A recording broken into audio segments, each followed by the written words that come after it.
Muito obrigado por essa manhã. Presta atenção, Cacá. Presta atenção, presta atenção. Todo mundo, deixa os olhos aí, presta atenção.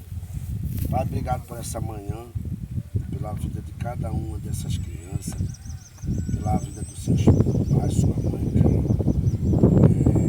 liberou eles, confiar na gente. E nessa manhã está acontecendo uma nova etapa na vida de cada criança aqui. Que tudo que não provém do seu declaro em nome de Jesus, que eles venham levar a sério.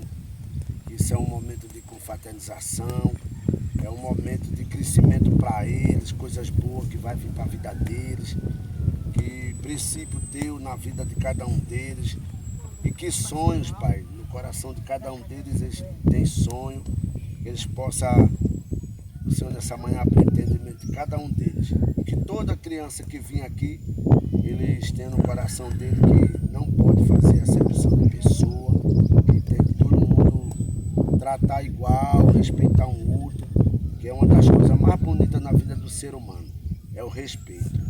Quando a pessoa passa a não respeitar o seu próximo, fica uma vida escura, fica uma vida sem direção. Mas nós te agradecemos, Pai, porque nós estamos começando uma manhã abençoada, um domingo. Estamos adorando a você, Pai, quando nós estamos em unidade, quando nós